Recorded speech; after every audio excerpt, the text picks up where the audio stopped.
Hello, Taurus, Sun, Moon, Rising, Venus signs, and Cross Watchers. This is your tarot and oracle reading for whenever you are finding it.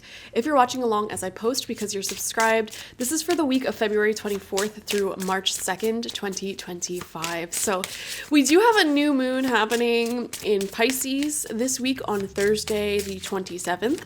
So this really is endings as well as beginnings because the sign of Pisces represents endings. It represents the end of the zodiac, karma, really deep psychic energy, spiritual concepts, and the new moon also obviously is correlated with psychic abilities. The moon in general is correlated with psychic abilities and new starts. So there could be an increased sense of psychic perception this week, and also it definitely feels like there could be some themes of certain aspects of your life ending, karmic cycles coming to a close, karmic relationships coming to a close, and wanting to really double down on the new beginnings in your life, the new relationships, the new energies that are much better serving you. So any remnant feelings of wanting to hold on to the past, wanting to experience the familiar comforts of the past may be beckoning you to really, it just may be feeling like you want to close that out. You no longer want that. And, or at least that's what's in alignment with this new moon, just releasing those old comforts, hanging on to karmic situations, and instead embracing the newer energies in your life that are much more healthier and better for you and just here for you. You may be feeling very confident about this change, about this transition. So you have the cat and lavender with independence. Beautiful. It feels like any clinginess, codependency, or anywhere in your life where you may have felt like, I need to have other people around in order to feel good about myself, or like I need other people to be a part of this in order to feel good about it. I don't know. You just may be feeling a little bit more in control of your emotional well-being, happiness, and it definitely feels like you're feeling more comfortable with your own sense of independence. Any area of life involving independence that you want to grow may be growing this week. For example, like financial independence, emotional independence, etc. You may be really finding your way on your own. If any of you watching are like single parents, you may be really getting into a nice routine with that.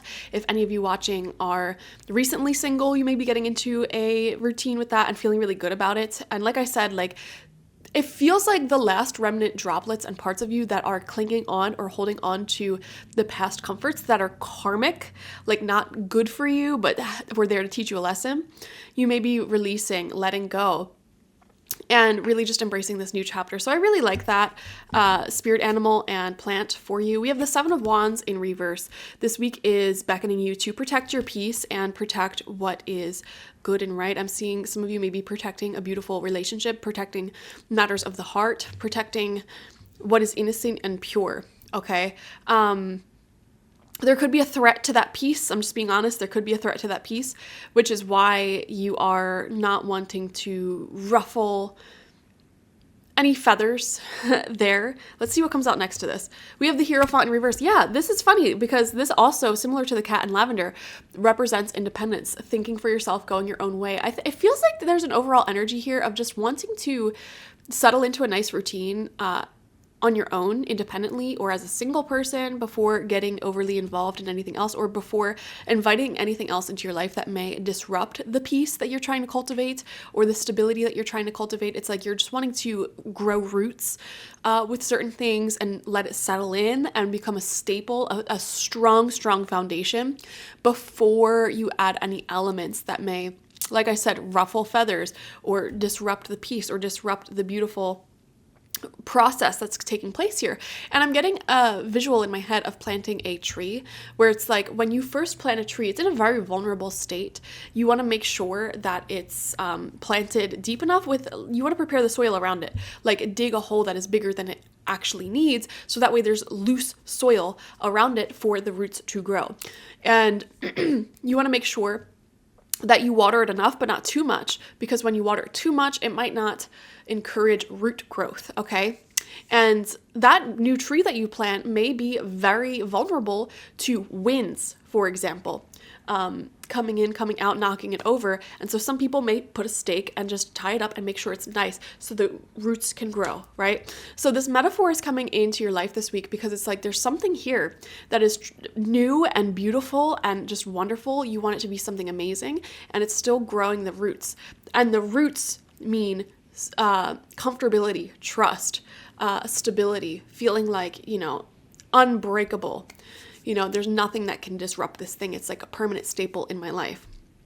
So you're not wanting to really get yourself involved emotionally in any old or new messy situation or drama or anything that can disrupt that peace. It's like, let me leave this thing here to grow roots. We have the Two of Swords. Exactly. Two of Swords is a card of peace as well. Not making any big disruption sort of decision that may disturb the current energies that are taking place. I feel like there's a magic going on in your life right now where it's like you're just wanting this magic to continue working its magic, if that makes sense, and not making any big, sweeping, dramatic sort of change that would disrupt that process. I hope you know what I'm talking about, because I don't know what I'm talking about, because I'm not you. We have the Ten of Wands coming out underneath the Seven of Wands in reverse, so this can feel very burdensome. There's a lot of baggage from the past, a lot of baggage just in general, or things that you have to focus on, responsibilities and commitments that you've already made that you may be putting a lot of time, energy, and effort towards. And a part of you may just really want a break to, well, first off, just have some space to yourself. But also, again, to create more space, more wiggle room, more nutrients for this sort of magical energy, this magical thing to grow deeper roots in your life. You have the Fool card, which is beautiful. And I love that the Fool is coming out for you on a week where we have a new moon, especially in Pisces, because the Fool is the first major arcana card of the tarot, and it represents new beginnings, and it represents taking a leap of faith into something unknown. Like, you don't know if things are going to pan out the way that you suspect they will or want them to in the future. You don't know where a new beginning, a new path will take you, but you're just feeling drawn intuitively to take certain actions and to continue to nurture and support new beginnings in your life. And you're just trusting that there's a reason that you have that feeling. And so the Fool, when it comes out upright, shows you're really in alignment with your intuition in that regard. And again, it's like you're just wanting that to be the main focus, that to be the main thing that grows and develops and has space and protection to do such. And then your final card out is the Three of Cups, which shows harmony in your community. It shows you having really beautiful memories, honestly, beautiful get-togethers with loved ones, specifically friends or partners or people who are of similar age as you, all getting along harmoniously. And the Three of Wands shows a celebration, happiness. This is your soul tribe. It's like a sense of family that's not blood related.